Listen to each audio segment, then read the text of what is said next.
Atos, capítulo número 1. Estamos começando uma nova série chamada Ponto. Atos, capítulo 29.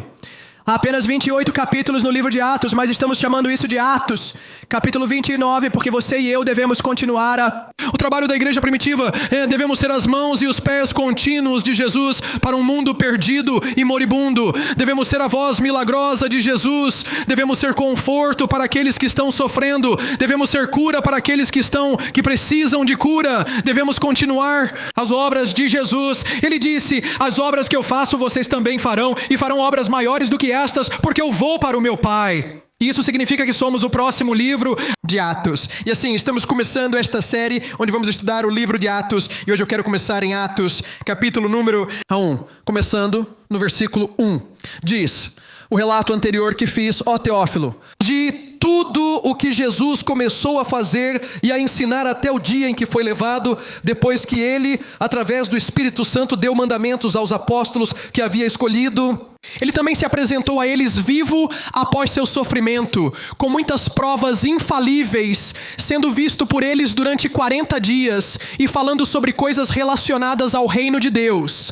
E estando reunido com eles, ele lhes ordenou que não saírem de Jerusalém, mas esperarem pela promessa do Pai, a qual ele disse: vocês ouviram de mim, pois João verdadeiramente batizados com água, mas vocês serão batizados com o Espírito Santo em poucos dias.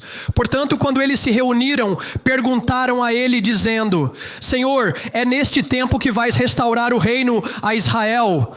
Você tem que amar os discípulos Eles estão tão focados no que querem que estão perdendo o que Deus tem para eles. E isso pode acontecer conosco em nossas vidas, certo? Estamos tão fixados em nosso pequeno bichinho de estimação, seja o que for, que perdemos o que Deus quer fazer em nossa vida. Eles estão fixados nisso. Você vai restaurar o reino, você vai restaurar o reino, você vai restaurar o reino. E eles perderam o que Jesus lhes disse enquanto estava vivo, que ele tinha que ser crucificado e ressuscitado. Agora ele está lhes falando sobre essa promessa incrível e eles estão fixados no reino. E ele disse a eles: não é para vocês saberem os tempos e as estações que o Pai colocou em sua própria autoridade, mas vocês receberão poder quando o Espírito Santo vier sobre vocês, e serão minhas testemunhas em Jerusalém e em toda a Judéia e Samaria, até os confins da terra. E deste texto quero focar em Jesus dizendo: vá esperar em Jerusalém.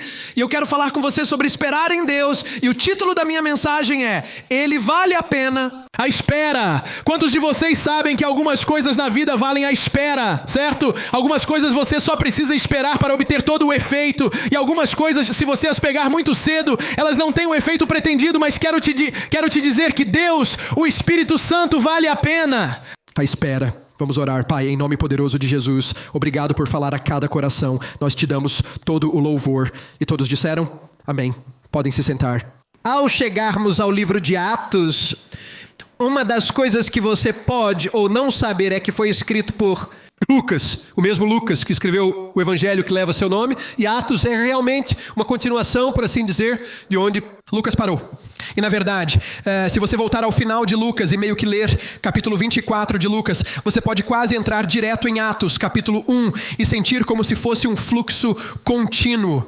E no final de Lucas capítulo 24, versículo número 49, em seus últimos momentos antes de ascender, Jesus está falando com os discípulos e os lembra de algo que ele prometeu anteriormente. Lucas capítulo 24, versículo 49, eis que envio a promessa de meu Pai sobre vocês. Mas espere ou aguarde na cidade de Jerusalém, até que você seja revestido com poder do alto. Então, quando passamos para Atos, capítulo número 1, é uma continuação disso. Agora, para entender o poder e a importância do que Jesus é, dizendo porque esta promessa que Jesus está lembrando-lhes que ele vai enviar, é algo que ele já havia falado a eles antes, mas eles não entenderam na época que ele falou, como frequentemente faziam. Esta promessa é tão importante, é tão poderosa. Na verdade, se você é um crente, a coisa mais importante que você precisa estar ciente em sua vida é a presença do Espírito Santo. Não é possível viver a vida cristã, não é possível realizar o que Deus tem para você sem estar continuamente conectado ao Espírito Santo que habita dentro de você, se você é um crente em Jesus Cristo. E a primeira vez que Jesus menciona o Espírito Santo a eles em João capítulo 14. E quando voltarmos lá, vamos ver por que o Espírito Santo é tão importante. Promessa em nossas vidas e tão poderosa em nossas vidas. Jesus está dizendo aos discípulos que Ele está se preparando para preparar um lugar para eles. Ele está se preparando para ir para o céu. Ele vai para o céu, ele vai preparar um lugar quando chegar lá. Ele lhes diz que estará partindo em breve e começa a contar-lhes tudo sobre este lindo lugar no céu. E você lembra daquele capítulo 14 de João? Na casa de meu pai há muitas mansões. Se não fosse assim, eu teria dito a vocês: vou preparar um lugar para vocês, para que onde eu estiver, eu sou, você também pode ser. E ele está lhes contando todas essas coisas. E eles meio que no meio disso, ficam tipo, é como se suas bocas caíssem. Porque é como, você acabou de dizer que estava indo embora? Espera um segundo, repete isso, Jesus. Não entendemos sobre o que você está falando agora. Você vai nos deixar, Jesus? Depois de tudo, deixamos tudo para trás. Seguir você. Pensávamos que você ia estabelecer seu reino. Pensávamos que você ficaria aqui conosco para sempre. E agora, de repente, você está nos deixando? E então Tomé intervém. Você se lembra do que ele diz? Ele diz: Senhor, nós nem sabemos para onde você está indo. Como podemos saber como chegar lá? E Jesus dá a famosa resposta em João capítulo 14, versículo número 6, onde ele diz: eu sou o caminho e a verdade e a vida. E ninguém vai ao Pai senão por mim. E eu amo isso em Jesus, porque sua ambiguidade sobre como obter o céu é inexistente. Sabe, há muitas vezes em círculos religiosos em que você ouve essa mentira absoluta e às vezes você a ouve de pessoas que deveriam saber melhor. Recentemente, nas últimas 2 ou 3 semanas, ou talvez até um mês, ouvimos de um dos líderes de uma das maiores igrejas do mundo que todas as religiões levam a Deus. E veja, às vezes dizemos isso para ser inclusivo. Mas quero que você saiba que quando se trata de como chegar ao céu, não existe isso de todas as religiões levarem a Deus. Na verdade, quando se trata de como chegar ao céu, é muito, muito, muito exclusivo. E a única forma de chegar ao céu é através de Jesus Cristo. Mas por Jesus Cristo estaríamos todos perdidos. Mas por Jesus Cristo estaríamos todos desfeitos. Nem todo o caminho, nem toda a estrada leva ao céu. E sabemos que isso é verdade. Nem todas as estradas levam ao mesmo lugar em qualquer área da vida, simplesmente não leva. Uso este exemplo o tempo todo, mas vou dizer se você me perguntar: ei pastor, como eu chego ao McDonald's mais próximo? E eu apenas disse: saia do estacionamento e siga em frente. Quantos de vocês sabem que essa estrada não está levando vocês para o McDonald's mais próximo? Está levando vocês para dentro do rio, do outro lado da rua. Se eu dissesse para você: saia para o estacionamento e vire à direita, isso não te levará ao McDonald's mais próximo. Pode te levar a outro McDonald's se você continue fazendo a curva certa, mas não para o McDonald's mais próximo. Para chegar ao McDonald's mais próximo, você precisa sair deste estacionamento, virar à esquerda e seguir por cerca de 1 quilômetro. Um meio caminho pela estrada à sua esquerda. Esse é o McDonald's mais próximo. Se eu não der as direções certas, você não conseguirá chegar ao lugar que pediu para eu te levar. E assim, se você quiser chegar ao céu, graças a Deus, quando Jesus foi feito a pergunta, ele não disse: escolha qualquer caminho. Ele disse: aqui está como você faz. Eu sou o caminho, a verdade e a vida. Ninguém vem ao Pai senão por mim. Agora, os discípulos, eles não estão entendendo e estão presos em: mas você está nos deixando. Jesus, você está nos deixando. E ele sente a angústia deles. E ao sentir a angústia deles, ele lhes dá uma promessa. A primeira vez que menciona o Espírito Santo, João capítulo 14, versículo 16, ele diz: e eu pedirei ao Pai, e ele lhes dará outro ajudante. Alguém gosta da palavra ajudante? Simulação. Se você for uma mulher, talvez não goste da palavra ajudante. Pois pode ter sido chamada de ajudante do seu marido durante toda a vida. Vida. De alguma forma, você acha que esse ajudante significa que você é inferior, que você não é tão importante. Mas essa palavra também aparece pela primeira vez na Bíblia, no livro do Gênesis, certo? E a mulher é chamada de auxiliadora. Ao homem, mas esta é uma referência ao Espírito Santo. E o Espírito Santo é chamado de ajudador. Quantos de vocês sabem que o Espírito Santo não é de segunda classe? Quantos de vocês sabem que sem o Espírito Santo, você e eu não podemos viver a vida que Deus nos chamou para viver? E eu lhes darei outro ajudador para que ele possa permanecer com vocês para sempre. O Espírito da verdade que o mundo não pode receber porque não o vê nem o conhece, mas você o conhece porque ele habita com você e estará em você. Eu não os deixarei órfãos, eu virei até vocês. E esta é a primeira vez que Jesus menciona a eles sobre o Espírito Santo. Espírito, e eles realmente não entendem e eles realmente não compreendem. Eles não sabem porque ele vale a pena esperar. E o cronograma de Deus continua avançando. E eles passam pelo restante do ministério de Jesus na terra com ele. E então chegam aqueles dias horríveis que nós chamam a paixão. E eles assistem enquanto ele é crucificado na cruz, e o mundo deles está se despedaçando, e seus sonhos estão desmoronando, e eles estão vendo seus piores pesadelos se tornando realidade, e todas as suas esperanças sendo destruídas, e eles estão cheios de medo e tristeza, e eles estão cheios de eles têm lágrimas nos olhos, e eles pensam: o que fizemos? Acreditarem, eu não posso acreditar que seguimos isso. Este foi aquele que pensamos ser o Messias, este é aquele que pensamos ser o Salvador, e aqui ele está sendo dominado por esses soldados romanos. Ele nem está lutando. Ele por quê? Porque ele não está fazendo alguma coisa. E por nossa causa, a Bíblia diz que ele era como uma ovelha levada ao matadouro e não abriu sua boca. Eu agradeço a Jesus todos os dias por ele não ter aberto a boca naquela hora, porque quando ele abre a boca, o céu e a terra ficam em atenção. Quando ele abre a boca, os demônios tremem. Quando ele abre a boca, os mundos vieram a existir. Ele teve que ficar em silêncio, porque se ele abrisse a boca, ele teria estragado todo o plano da cruz. Graças a Deus, ele permaneceu em silêncio por nós, mas eles não entenderam. Eles perderam tudo e estão assistindo e pensando: o que está acontecendo? E sem dúvida eles passam por isso. Sexta-feira, eles olham para sexta-feira e o mundo deles simplesmente vira de cabeça para baixo. Sexta-feira, o dia em que Jesus foi crucificado. Sexta-feira, o primeiro Pessach, desde a crucificação de Cristo e indo além. E em que outro dia ele poderia ter sido crucificado, senão na Páscoa, porque ele era o Cordeiro de Deus que tira o pecado do mundo. E assim eles experimentaram aquela primeira sexta-feira, depois experimentaram o silêncio de sábado, e só foi até o domingo sobrenatural que Jesus não permaneceu mais no túmulo, mas ele saiu não mais como o Cordeiro de Deus, mas como o leão da tribo de Judá. E quando ele saiu daquele túmulo, de repente, ele foi e ele visitou todos os seus discípulos. Sabe, quando ele saiu do túmulo, ele não procurou mais as multidões. Ele buscou aqueles que se dedicaram a ele durante seu ministério terrestre. Jesus, durante seu ministério na terra, teve multidões. As multidões que vinham a Jesus eram tão grandes que muitas vezes ele saía do barco, ele nem conseguia pisar na margem. Ele tinha que voltar ao barco e usar o barco como um púlpito para pregar por causa das multidões que eram tão grandes. Mas agora ele ressuscitou e não busca mais as multidões. Ele faz essas visitas individuais a todas as pessoas que tinham seguido ele e acreditado nele. E é quase como se ele estivesse fazendo uma turnê para garantir sua fé. E eu perguntei ao Senhor sobre isso. Eu disse: Senhor, por que você não apareceu para as multidões? Ele apareceu para mais de 500 pessoas diferentes. E acabamos de ler no início da nossa audiência que ele deu muitas provas infalíveis de que estava vivo. Mas isso foi para cerca de 500 pessoas e tudo em pedaços pequenos aqui e ali. E eu perguntei ao Senhor, eu disse: Senhor, por que você não se mostrou às multidões? E ele disse: porque eles ainda queriam me matar. E se eles viessem me matar, então eu não poderia entregar minha vida, porque eu não era mais o cordeiro, eu agora era o leão. E assim, por causa disso, eu acredito, e isso não está na Bíblia, isso é totalmente minha opinião, eu acredito que para proteger todos os outros, ele apenas apareceu aos discípulos. Ele apareceu aos discípulos e continuou com essas visitas. E a primeira visita, claro, que ele faz é a Maria Madalena, e você pode...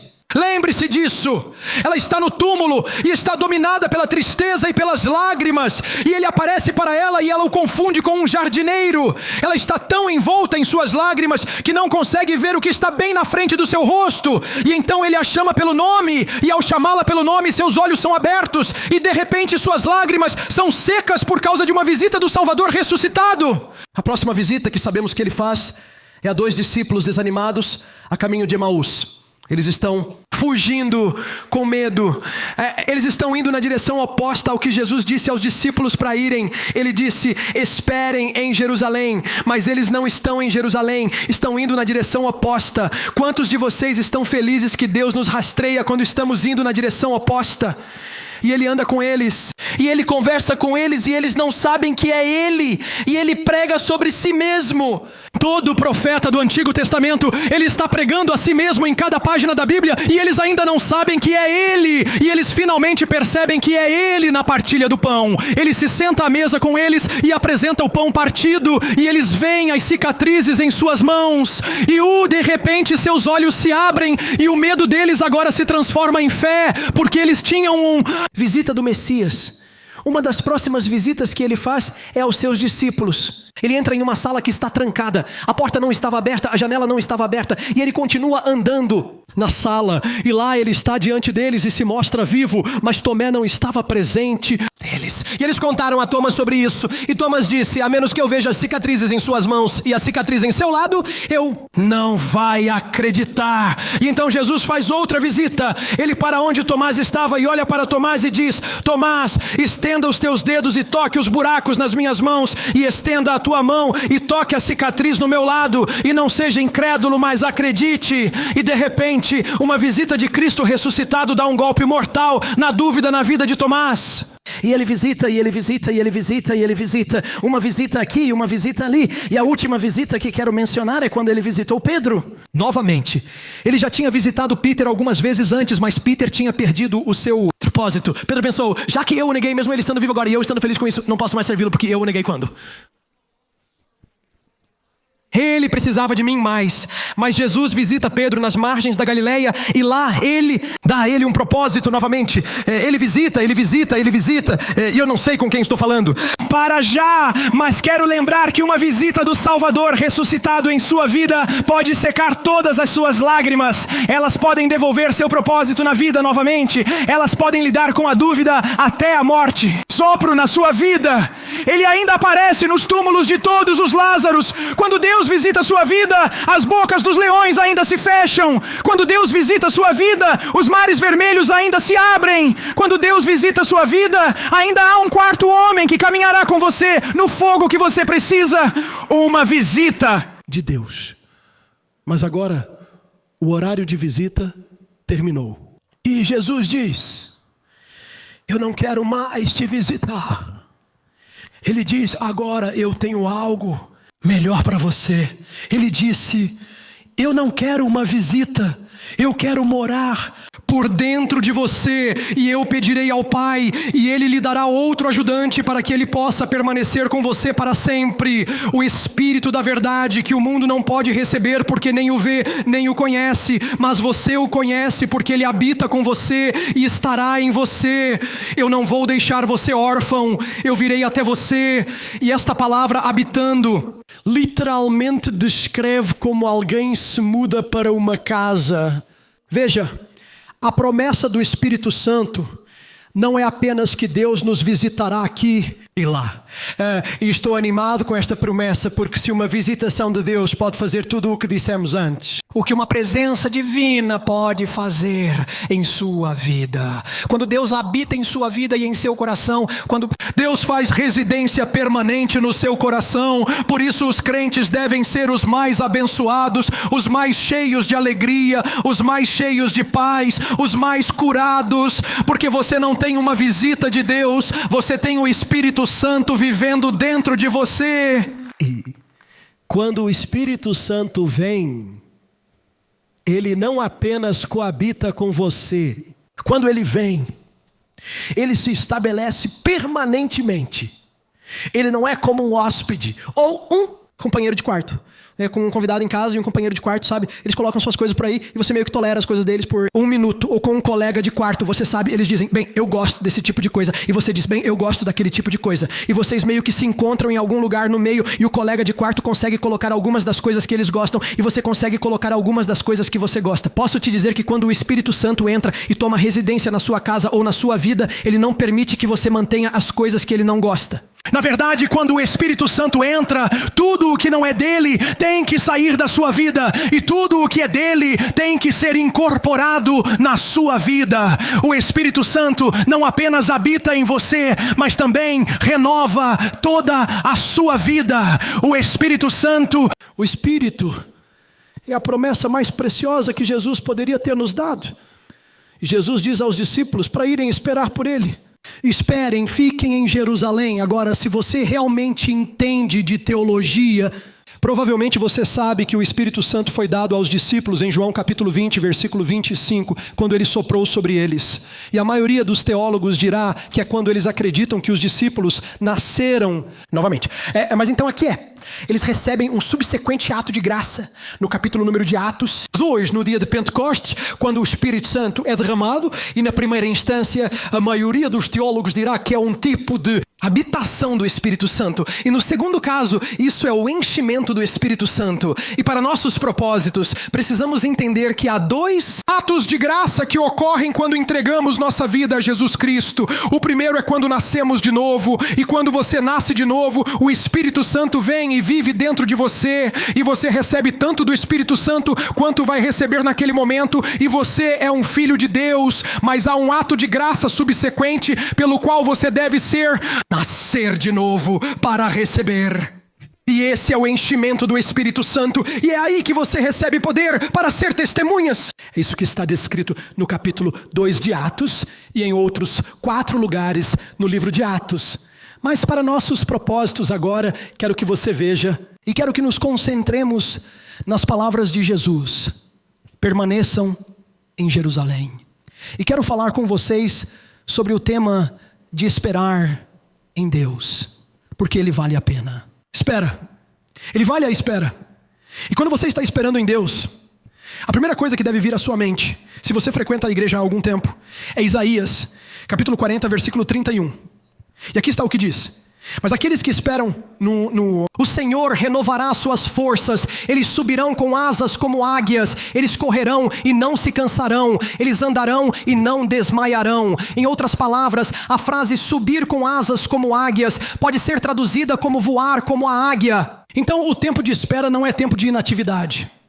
Na verdade, a realidade da situação, estar aguardando o tempo é tempo de servir, e tempo de servir enquanto esperar se transforma em um tempo de ascensão. Em outras palavras, esperar em Deus não é um ato passivo de indiferença. Esperar em Deus é um lugar muito proativo de participação, onde você e eu aprendemos a alçar voo para um lugar em Deus que nunca poderíamos ter alcançado de outra forma. Quando você espera em Deus, não significa que você fique sentado de braços cruzados. Não significa que você fique pensando: oh meu Deus, o que vai acontecer agora?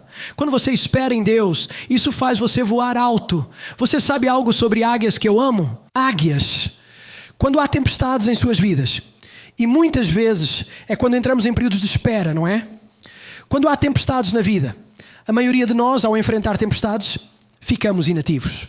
A maioria de nós, quando enfrentamos tempestades, começamos a nos isolar em um cantinho de nossas vidas. Mas as águias, quando encontram tempestades, não se escondem debaixo de uma pedra. Sabe o que elas fazem? Elas vão acima da tempestade.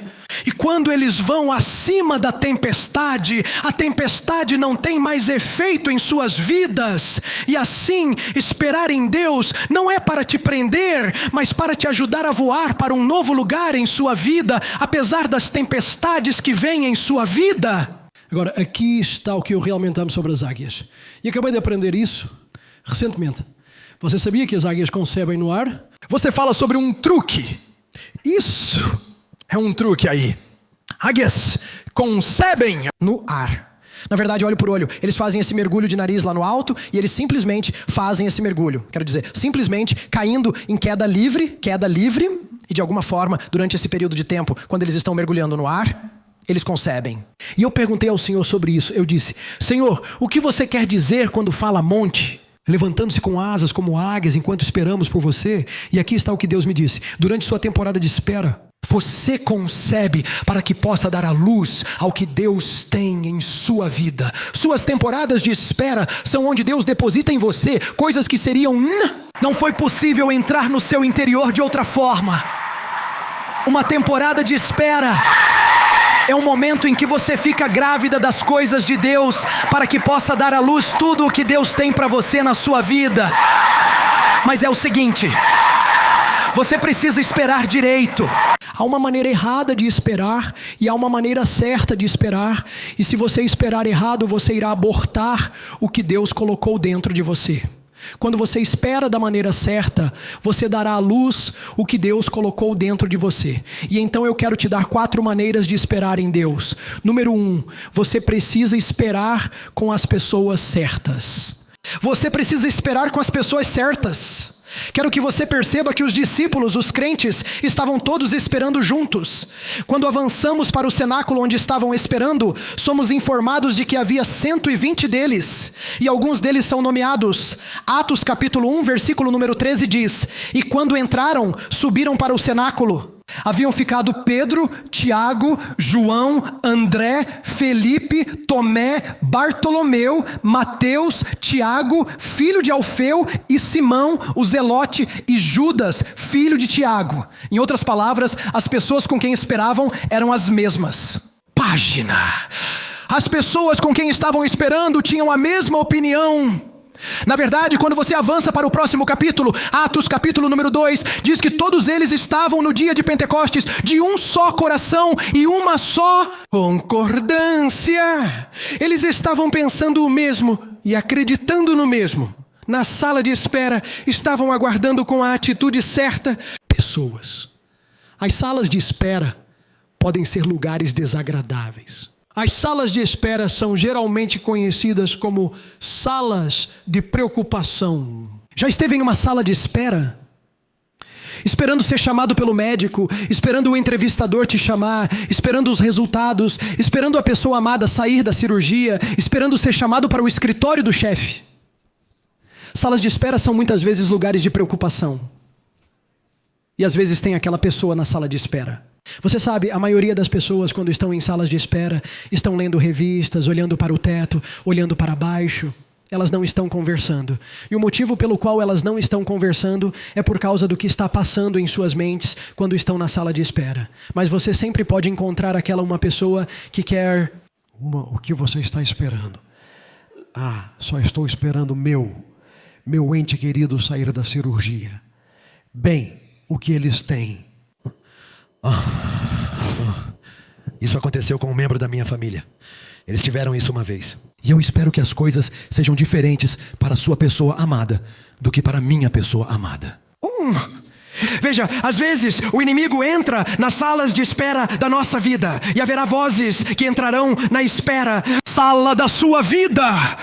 E o que essas vozes farão durante o processo de espera é alimentar você com preocupação, em vez de alimentar e fertilizar sua fé ou a semente que Deus está depositando dentro de você. Então, às vezes você precisa limpar sua sala de espera. Às vezes você precisa afastar algumas coisas, algumas pessoas, algumas influências, algumas vozes da sua sala de espera. E você precisa esperar com as pessoas certas. Você sabia que Jesus era muito protetor com a sua sala de espera? Jesus estava a caminho de curar ou ressuscitar a filha de Jairo dos mortos e todos os enlutados. Nos tempos bíblicos, se alguém morresse, os enlutados apareciam na sua casa e todos eles lamentariam com você. E às vezes eles eram pagos profissionalmente.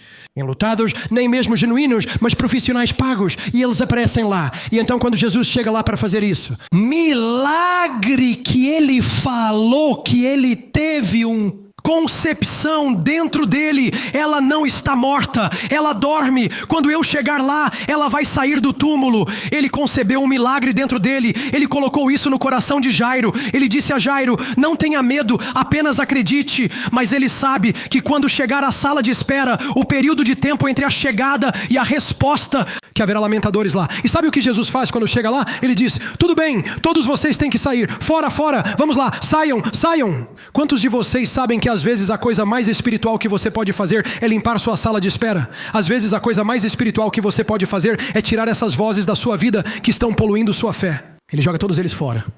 Ele está protegendo sua sala de espera. E lembra quem ele leva? Ele leva Pedro, Tiago e João e os pais. E o motivo pelo qual ele leva Pedro, Tiago e João e os pais é porque... E ele sempre leva Pedro, Tiago e João, não é? Em todo lugar que ele vai. São sempre os 12 discípulos, mas quando ele tem que ir mais fundo, Pedro, Tiago e João. E você muitas vezes se pergunta o que há com Pedro, Tiago e João. Não é como se Pedro fosse o exemplo de fé. Embora talvez ele fosse. Ele realmente andou sobre as águas. Mas ele sempre foi o que falava demais, né? E James e John, eles eram os que brigavam sobre... Podemos ficar ao seu lado esquerdo e ao seu lado direito quando entrarmos no reino, Senhor. Queremos sentar ao seu lado. Mas mesmo assim ele ainda levou Pedro, Tiago e João. E eu perguntei ao Senhor sobre isso uma vez, e isto eu acredito é bíblico. Ele disse: bem, a razão pela qual eu os levei é porque eles tinham a mesma visão que eu. Porque a vida deles era um testemunho da minha visão. Qual era a visão de Jesus? Bem, Pedro quer dizer pedra. João é a versão gentia de Jacó, que significa suplantar. E Tiago significa graça. E o que Jesus veio fazer? Substituir a lei pela graça. Então, por onde Jesus andava, ele levava aqueles que estavam caminhando em visão e concordância com ele. Posso te dizer, você não precisa de desacordo ao redor da sua vida. Você não precisa de divisão ao redor da sua vida. Você não precisa de outras vozes ao redor da sua vida. Você precisa de completa concordância ao redor da sua vida, se você vai dar a luz ao que Deus prometeu. Espere com as pessoas certas. Proteja sua sala de espera. A declaração foi feita. Você não pode voar como uma águia quando está andando com as galinhas. Isso veio de uma história.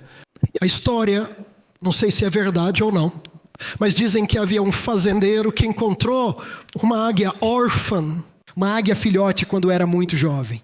E ele a levou de volta para sua fazenda e a criou entre suas galinhas. Coloque no galinheiro e todas essas coisas.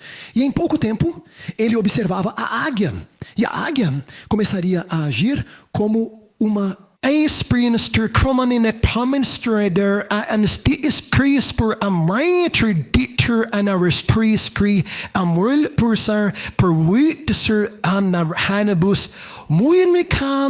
águia é realmente uma galinha.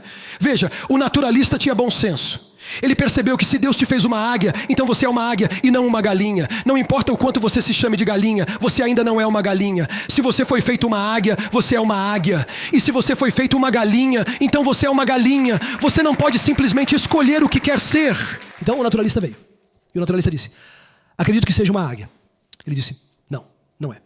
É um galinha. E o naturalista disse, posso provar que é uma águia. E ele disse, bem, como você vai fazer isso? Ele disse, veja isso, veja isso. Ele colocou a águia em seu braço assim e fez um gesto. Ele olhou para o céu e você podia ver a águia meio que olhando para o céu também. E ele disse, voe, águia, voe. E a águia olhou para cima e parecia que ia voar. Mas então olhou para baixo, viu as galinhas, desceu e começou a fazer coisas de galinha novamente. E o naturalista disse, ouça, eu preciso de outra chance para isso. Eu volto amanhã. Voltou no dia seguinte e desta vez ele o levou para o topo da casa do fazendeiro. Ainda na fazenda, a águia lá em cima, colocou a águia em seu braço assim. Ele disse, voe águia, voe. E a águia parecia que estava pronta para decolar. Mas então ela olhou para baixo, viu as galinhas e voltou para baixo, ficou com as galinhas, começou a fazer coisas de galinha novamente. E o naturalista disse, ouça, preciso tentar mais uma vez. Ele disse, mas vou precisar que você me deixe emprestar seu pássaro por cerca de 3 ou 4 dias. E o fazendeiro disse, ok, tudo bem, apenas cuide bem dele. E ele foi embora da fazenda. Ele dirigiu até as montanhas onde não podia mais ver a fazenda. E desta vez, no topo de uma alta montanha, ele colocou a águia em seu braço e disse à águia, voe, águia, voe. E a águia olhou para cima. Então ele olhou para baixo e tudo que ele viu foi o céu. Ele não viu mais galinhas e ele olhou de volta para o céu e começou a bater suas asas. E isso, a águia começou a voar novamente. Posso te dizer que quando você está rodeado de galinhas, mesmo que você seja uma águia, mesmo que você seja um filho de Deus, você continuará procurando, continuará ouvindo, continuará escutando. E ao invés de voar alto na sua fé e ver o que Deus prometeu na sua vida, a tentação de te puxar para baixo e começar a fazer algumas coisas de galinha de novo acontecerá na sua vida. Você precisa se separar. Você tem que ficar por perto, tem que esperar com as pessoas certas. Mas então, número 2, você tem que esperar com obediência. Atos capítulo 1, versículo 4 disse, ele ordenou que não partissem de Jerusalém, mas que esperassem a promessa do Pai. Ele disse, esperem em Jerusalém. E se eles tivessem pensado entre si, eu sei que ele disse Jerusalém, mas Belém é onde Jesus estava. Nascer. Vamos para Belém. Isso só... Eu sei que ele disse Jerusalém, mas ele vai entender. Belém parece ser o lugar para estar. Quero dizer, o nascimento de Jesus, o nascimento da igreja. Belém é isso. Imagine se Jesus aparecesse, ele diria, o que vocês estão fazendo aqui? Bem, nós pensamos, eu disse Jerusalém. E se eles dissessem, bem Jesus, você sabe, nós pensamos que em vez de Jerusalém, Jericó seria o lugar certo. Jericó, o primeiro lugar da terra prometida, a promessa do Espírito Santo. Jericó, Jesus, não Jerusalém. Jesus disse, eu não pedi para você escolher, eu disse para você obedecer. Não é Jerico, é Jesus. E se eles dissessem, Samaria, Jesus, nós só pensamos em Samaria. Samaria era o lugar, você sabe, que foi um dos primeiros avivamentos que ocorreu entre os gentios. E quando o Espírito Santo é derramado, ele vai causar avivamento. Pensávamos Samaria. Jesus disse, eu não disse Samaria, eu disse Jerusalém. Bem, Jesus, nós pensávamos em Cafarnaum. Cafarnaum, Jesus, é onde você fez tantas coisas. Os seus milagres, Jesus, e este vai ser o milagre de todos os milagres. Lá vem o Espírito Santo, lá vem o Espírito do Senhor. Cafarnaum, Jesus, tem que ser Cafarnaum. Jesus disse, eu disse Jerusalém, Jesus, mais um. Bem, e quanto a Nazaré, Jesus? Nazaré, você sabe, essa é sua cidade natal, Jesus. Nazaré, você sabe, quero dizer, sua cidade natal, e você está nos deixando e vai nos enviar alguém como você. Então, pensamos que iríamos para onde você nasceu, para que pudéssemos, ou para onde você cresceu, para podermos receber, você sabe, a mesma pessoa que você é, Jesus. Fomos a Nazaré, Jerusalém. Aqui está o nosso problema quando esperamos. Nós distorcemos o que Deus disse. E nós temos todas essas boas razões, mas eu só pensei. E você sabe, isso está acontecendo na minha vida. E você sabe bem, isso é o que está acontecendo comigo. E eu simplesmente não acho que essa parte da escritura é para mim. Deus me deu uma isenção especial para fazer isso. E começamos a nos enrolar. O que Deus disse. Mas quando você espera para receber a promessa que Deus tem para você, você precisa esperar com obediência. Aguarde em Jerusalém. Agora, imagine que ele está falando durante todo o Antigo Testamento. Ele dirá, Elias, você precisa ir esperar perto do riacho chamado Querite, porque lá eu ordenei que corvos te alimentassem. E se ele tivesse ido para o rio murmurante em vez do riacho chamado Querite, ele teria passado fome. Então ele disse, eu preciso que você vá para Sarepta, pois lá eu ordenei que uma viúva te sustente. E se em vez de ir para Sarepta, ele fosse para o zoológico, ele teria morrido de fome.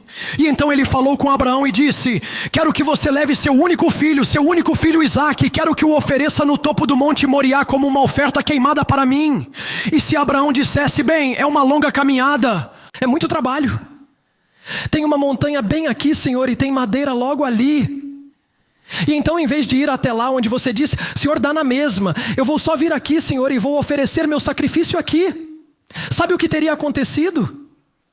O filho dele teria morrido. Porque o substituto para o sacrifício não estava onde Abraão escolheu, estava onde Deus escolheu. E nosso problema é que culpamos coisas em Deus, quando a verdade é que damos uma interpretação ao que Deus disse. Amém. Decidimos fazer do nosso jeito e então estamos em épocas de espera que deveriam dar à luz o que Deus disse, se tornarem épocas onde abortamos promessas e temos a audácia de dizer que Deus não foi fiel ao que disse, quando sabemos que distorcemos o que Deus disse. Quando você está em uma temporada de espera, você deve buscar, Deus, mostra-me qualquer área da minha vida que esteja em desobediência a Ti agora. Deus, me alinhe com você, tudo de você e menos de mim, Deus. Tire de mim o que precisa ser tirado. Porque nas temporadas de espera, as temporadas de espera também são de desmame. Estações de espera são estações de alinhamento. É onde eu entro em linha com o que Deus disse. E as estações de espera são estações de desmame. É onde eu me livro das coisas que sei que não deveriam estar na minha vida, porque enquanto estou esperando, vou esperar com obediência. Porque quando eu obedeço, quando sou disposto e obediente, então comerei o melhor da terra. Precisamos esperar com obediência.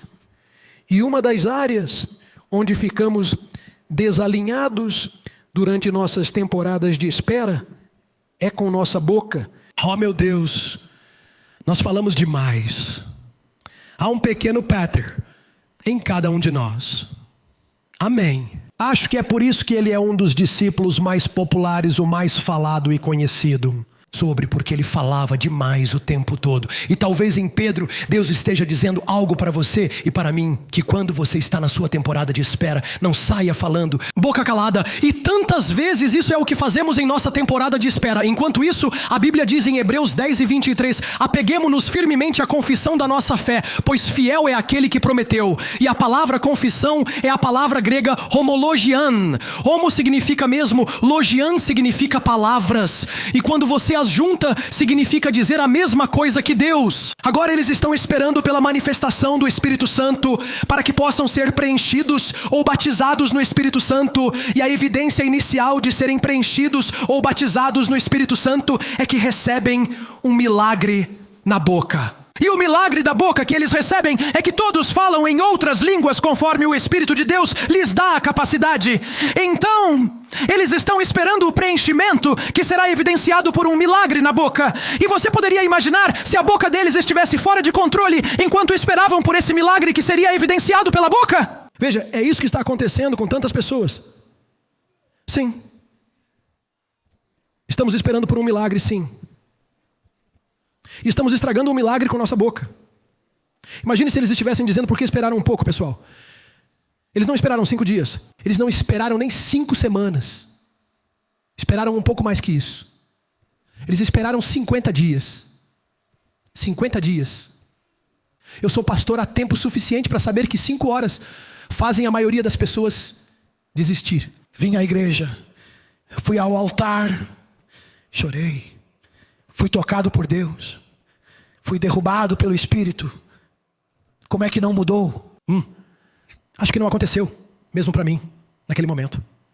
Jesus costumava dizer às pessoas, ou Jesus orava pelas pessoas, e naquela mesma hora, às vezes elas eram curadas. Às vezes você recebe um toque de Deus, e tem que acreditar que você recebe, no momento em que ora.